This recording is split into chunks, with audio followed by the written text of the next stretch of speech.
ლიდერთან და დღევანდელი აქციის ორგანიზატორთან ვისაუბრებთ ამ თემაზე. საღამოშიდობისა ბატონო ნიკა. ბატონო ნიკა, თქვენ რა ინფორმაცია გაქვთ დაკავებულების შესახებ პირველ რიგში ეს მინდა გკითხოთ.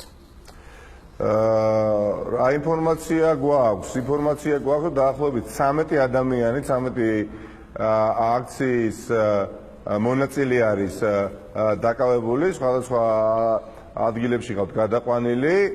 ჩვენი დაუზუსტებელი ინფორმაციით მინიმუმ 13 რომ არის უკვე დაკავებული, ეს ფაქტია, უბრალოდ არ ვიცით რამდენად შეიძლება ეს იყოს მეტი ვიდრე 13. ძალიან სამწუხაროა, რომ ადვოკატი საუბრობდა, პოლიციაში შეეძლოთ ეს ადამიანები ხელწერით გამოეშვათ, ამას თითქოს აპირებდნენ და განაცხადეს, მაგრამ ყველაფერი გააკეთეს იმისათვის, რომ 13 ადამიანი დღის ბოლომდე, ხვალ დილამდე გააწვალონ უბრალოდ და დროებით დაკავების იზოლატორში გადაიყვანონ. მაგრამ ბუნებრივია ამით ხელისუფლება ამ საპროტესტო მუხს ვერ ჩაკლავს, იმიტომ რომ უპრეცედენტო ვითარებასთან გვაქვს საქმე, როდესაც მილიონები არის გადახდილი დედაქალაქის ბიუჯეტიდან. ბატონო ნიკა, თქვენ ითხოვდით დღეს ქალაქის მერთან შეხვედრას, ეს შეხვედრა არ შედგა. სატელევიზიო კომენტარზეც ჯერჯერობით უარი გვითხრეს ჩვენ მერის წარმომადგენლებმა. მერიამ გაავრცელა განცხადება და თქვენ ვითარების მიზან მიმართულ დაძაბვაში დაგადანაშაულად და რომ თქვენ საზოგადოებას შეკავთ შეცდომაში. განცხადებაში ასევე წერია, რომ თუ რაიმე კითხვები გაქვთ, თქვენ შეგიძლიათ მიმართოთ სასამართლოს. რას უპასუხებდით აი ამ განცხადებას? და რა შეფასებას გააკეთებთ? ცინიზმის მწვერვალი არის, რომელსაც როგორც ჩანს ლიმიტი არ აქვს. მე არ მეკვირს ახლა კომენტარზე რომ არ თანხდება მერის ასეთი მაღალჩინოსანი არც ერთ ტელეკომპანიას, კარები დაკეტეს დღეს ელემენტარულად, მერია პარალიზებული გახდა. ჩვენ იქ ახლა სპეცნაზი ხომ არ ვიყავით, და სპეცნაზის წარმომადგენლები ახლა თუ ადამიანი არ შეგვხვდებოდა ჩვენ ნარმანია, ბუნებრივია ჩვენი გაჩერებას დიდხანს არ ვაპირებდით, ხომ? უბრალოდ პროტესტი გამოვხატეთ საკოორდინაციო საბჭოს ფარგლებში და ეს არ იყო ერთი პარტიის მიერ მოწყობილი, ასე ვთქვათ, შეხვედრა. შეხვედრისთვის გამოვცხადით დღეს ჩვენი და ვითხოვდით, რომ საკოორდინაციო საბჭოს წევრები შეხვედრაზე შესულიყვნენ დედაქალაქის მერთან. რომ აი ამ მართლაც უტიფრობასთან დაკავშირებით გვესაუბრა, რომელიც გულისხმობს ფულის გადარიცხვას ბიუჯეტიდან ერთ კონკრეტული ოჯახისთვის. მაგრამ შემდეგ როგორც გამვითარდა მოვლენები, ძალიან კარგად დაინახა საზოგადოება, ჯერ ვითომ რაღაც შუამავალი გამოაგზავნეს და 9 საათით გთხოვეს, ასე ვთქვათ, დაცდა რომ და შეხვდება ბატონი ნარმანიაო, შემდეგ მეორე 9 საათი, მე ბოლო მესამე მოციქული გამოაგზავნეს და გთხოვეს დამატებით 9 საათი იქენ მოგვეცადა და აი ამ დროს გამოჩნდა ადამიანი, გამოაჩინეს ადამიანი, რომელიც იმ ამბავზე, რა ამბავზეც ვიყავით ჩვენ იქ მისულები დღეს, იმ ამბავის ერთ-ერთი მთავარი ფიგურანტია, რომელიც უკანასკნელი 3-4 დღის განმავლობაში ხელისუფლებამ გამოაჩინა და ის აპელირებს, რომ არაფრის შუაში არ არის ნაზღაიძე, მე ვარ ის ადამიანი, ვინმე ბატონი ჩოხელი, ვისაც ჰქონდა კავშირი დედაქალაქის მერიასთან და ნუაბრალებთ ნაზღაიძეს, მოსამართლე ნაზღაიძეს. აი ეს ადამიანი გამოცხადდა და ეს ადამიანი, მოკლედ გამოირჩეოდა წარმოუდგენელი აგრესიით და შეურაცხყოფა მიაყენა იქ უბრალოდ მშვიდობიან მანიფესტანტებს და მოხდა პროვოკაციის, ასე ვთქვათ, სამწუხაროდ პროვოკაციაზე წამოგვება და 13 ადამიანი არის დაკავებული და ეს ადამიანი აღმოჩნდა ადამიანი, რომელიც არის უახლოესი მეგობარი ბატონი ტაბატაძე, რომელიც გახლავთ არც მეტი, არც ნაკლები სუსის უფროსის მოადგილე. დიახ, ის სუსი, სახელმწიფო უსაფრთხოების სამსახური, პოლიტიკური პოლიციის ხელმძღვანელის მოადგილე. აი ამ ადამიანის უახლოესი მეგობარი, მეტიც ბატონი ტაბატაძე, ალეკო ტაბატაძე, თქვენ გახსოვთ შეღვარდნაძის დროს იყო ერთ-ერთი ოდიოზური პოლიციელი და დღეს ეს ადამიანი იყო იუსტიციის მინისტრის მოადგილე რამდენიმე თვის წინ და უბრალოდ ეხლა გადაიყვანეს გომელაურის მოადგილედ.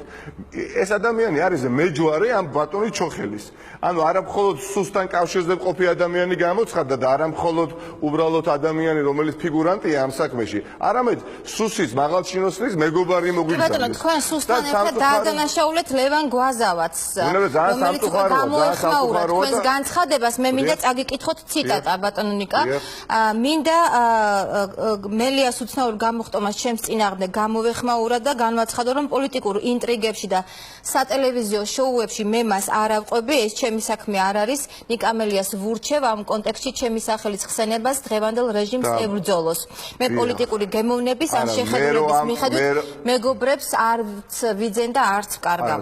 ლევან ღვაწლავასგან მე მგონი მე შევამჭირდება, რომ მე ამ რეჟიმს ვერ ვებრძოლ, უმჯობესია ის და თავის თანაგუნდელები ებრძოდნენ ამ რეჟიმს, ეს ერთი მე არანაირად არ გამახსენდებოდა ლევან ღვაწლავა როგორც ასეთი დღეს განსაკუთრებით აქციის მსვლელობისა. საიდან გავხსენებოდა ლევან ღვაწლავა მოვიდა ადამიანი, შემოვარდა აქციის მსვლელობისას და ლევან ღვაწლავას მეგობრად წაგვიდგინა თავი, მიაყენა შეურაცხყოფა იყოფ მოქალაქეებს და აქედან დაიწყო ყველაფერი და იმიტომ ზის ეხლა რა ვქია თბილსავარძაში ლევან ღვაწლავა და იმიტომ ზის 13 ადამიანი დროებით დაკავების იზოლატორში და ამდენი დამთხოვის ეხლა ვინმე ჯერა ეს ადამიანი ასევე ადასტურებს რომ მეგობარია ხო როგორც მეგობარი წარმოგვიდგინა ანუ თელი ჯაჭვია შეკრული ტაბატაძე ეს სუსი ასევე ჩოხელი რომელიც გახდათ 2003 წელს კანდიდატი ახალი მემარჯვენეებიდან დაძაბების რაიონში, რომელმაც საკუთარი ავტომობილი დაწვა იმ ცდელობით, რომ თითქოს წარმოეჩინა, რომ ეს მანქანა დაუწვა კონკურენტმა, ამის შემდეგ სიცოცხლის საქმე აღიძრა და დაადანაშაულოს ეს ადამიანი და ამან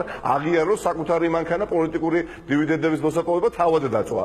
და შემოვარდა გაცეცხლებული ეს ადამიანი და ლევან ღვაწლავას სახელით აპელირებდა ეს ადამიანი და პლუს მერე გაითქვა იქვე ერთ-ერთმა დეპუტატამ მომაწოდა ინფორმაცია, რომ ეს ადამიანი იმდენად ახლობელია, რომ პრაქტიკულად თუ ყოველთვის საჯარო ამონაწერიდან ასე ჩანს ერთ სახლში ცხოვრობენ ან ჩაწერილია ეს ადამიანი და ლევან ღვაწლავა იმის მაგივრად რომ წუხდეს გამოვიდეს და იმ ბიჭებს მიაკითხოს რომელიც ჩოხელმა დააჭერია დიახ მისმა უახლოესმა მეგობარმა მე ვფიქრობ ეხლა მე მომიწოდებდეს ივანიშვილის რეჟიმთან ბრძოლას კი ბატონო გასაგებია ბატონო ნიკა რა არის თქვენი სამოქმედო გეგმა ანუ რას აპირებთ მიმართავთ სასამართლოს დღეს ნახეთ ყველაფერი გამოიყენა ხელისუფლებამ დღეს რათა რამენაერად ეს აქცია დაეშალა, ხო? ყველაფერს ეცადნენ დღის განმავლობაში, არაერთ დაპირისპირებაში შემოვიდნენ აქციის მონაწილეებთან, მაგრამ სანამ ეს 13 ადამიანი უბრალოდ არ დააჭერია აი ამ ჩოხელმა, ბუნებრივია ჩვენ არც ვაპირებდით იქიდან